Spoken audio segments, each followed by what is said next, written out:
Everyone welcome back to my channel in another video.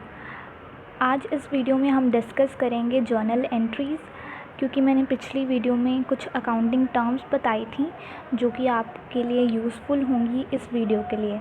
So let's start the video और video के last तक बने रहिए क्योंकि आपकी एंट्रीज़ के जो भी डाउट्स हैं वो क्लियर हो जाएंगे। सो फर्स्ट एंट्री है, जब कोई अपना बिज़नेस स्टार्ट करता है तो तब हम एंट्री कौन सी पास करते हैं। Rajiv started his business with cash for ₹20,000। Rajiv ने अपना बिज़नेस स्टार्ट किया है। कोई भी बिज़नेस स्टार्ट होता है तो वो कैश से ही स्टार्ट होता है, तो कैश को हम क्या करेंगे, डेबिट, और क्रेडिट किस चीज़ को करेंगे, कैपिटल को, क्योंकि मैंने उस दिन भी बताया था कैपिटल वो अमाउंट है जो कि ऑनर इन्वेस्ट करता है अपने बिज़नेस में।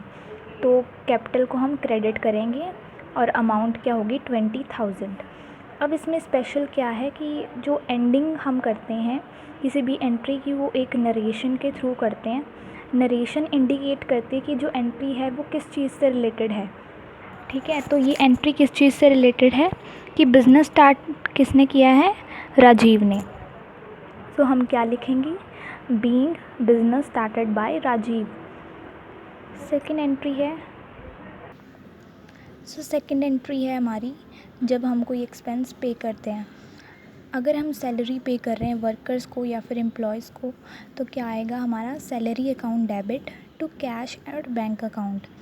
ठीक है, अगर हम कैश के थ्रू पे कर रहे हैं तो कैश आएगा, अगर हम चेक के थ्रू पे कर रहे हैं तो बैंक आएगा, और अमाउंट जो भी आपको क्वेश्चन में गिवन होगी। और नरेशन आपको हर चीज़ के लास्ट में मेंशन करना है। यहाँ पर क्या आएगा, बीइंग सैलरीज आर पेड। अगर हम रेंट पे कर रहे हैं, ठीक है, अगर बिज़नेस कोई रेंट पे कर रही है तो rent account debit to cash और बैंक।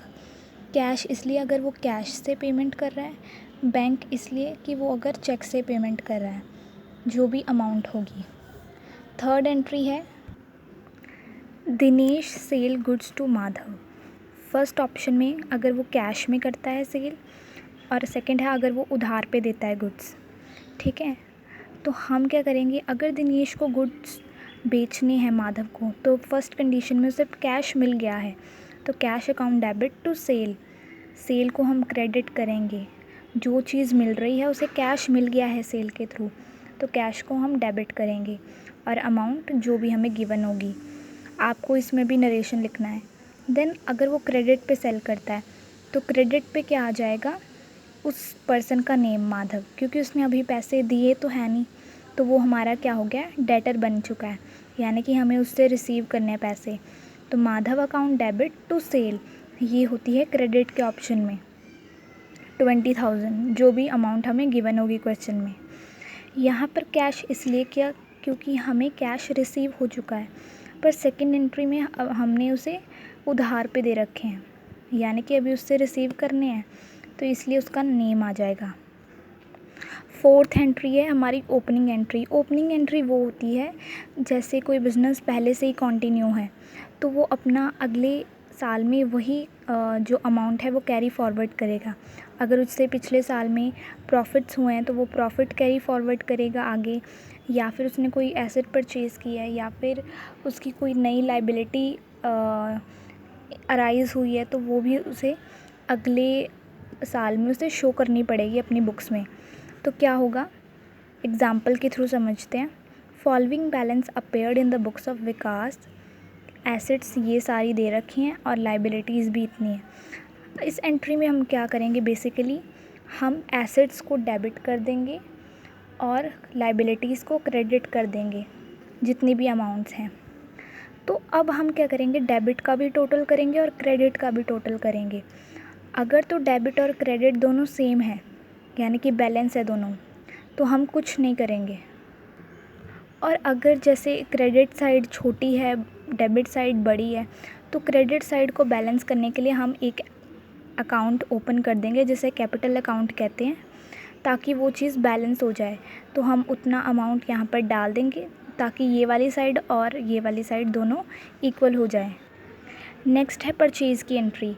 अब परचेज़ भी हम कैश पे भी करते हैं और हम क्रेडिट पे भी करते हैं। तो अगर कैश में कर रहे हैं तो उस एसेट का नेम टू कैश अकाउंट, यानी कि फ़र्नीचर अकाउंट, अगर फ़र्नीचर परचेज़ किया है, मशीनरी किया है, तो उस एसेट का नेम टू कैश अकाउंट जितनी भी अमाउंट होगी। और अगर क्रेडिट पे किया है तो furniture account debit to supplier account, यानी कि जिस पर्सन से हमने गुड्स खरीदी हैं तो उसका नेम आ जाएगा। वैसे ही सेल के केस में जैसे हुआ था, उस पर्सन का नेम आ गया था, वैसे ही परचेज़ के केस में भी होगा। देन है कि अगर गुड्स रिटर्न हो जाती हैं, चाहे वो परचेज़ रिटर्न हो चाहे वो सेल रिटर्न हो, ठीक है, दोनों केसेस हो सकते हैं। तो फर्स्ट केस है गुड्स रिटर्न टू सप्लायर, यानी कि बिज़नेस ने जो बिज़नेस है उसने गुड्स रिटर्न कर दिए सप्लायर को। तो क्या होगा, हमने परचेज़ की होगी तभी तो हमने सप्लायर को रिटर्न कर दी, तो सप्लायर का नेम आ जाएगा और परचेज़ रिटर्न क्रेडिट हो जाएगा। जिस अमाउंट से हमने उससे ख़रीदा है उसी अमाउंट से हम उसे वापस देंगे, ठीक है। परचेज़ रिटर्न को रिटर्न आउटवर्ड भी कहते हैं।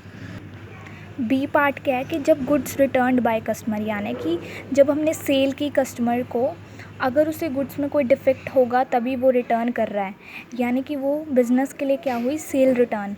तो सेल रिटर्न अकाउंट डेबिट या फिर रिटर्न इनवर्ड भी कहते हैं इसे, टू कस्टमर अकाउंट जिस भी कस्टमर ने हमें रिटर्न किया है।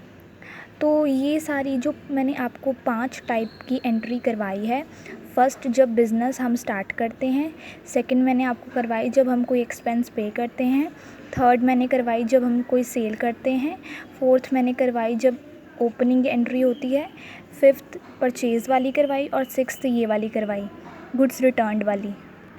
तो ये 6 एंट्रीज़ आपको अच्छे से रिवाइज़ कर लेनी है, बहुत कॉमन है, आपसे जल्दी रिवाइज़ हो जाएगी। और मिलते हैं नेक्स्ट वीडियो में जिसमें मैं आपको और फर्दर क्वेश्चन करवाऊँगी।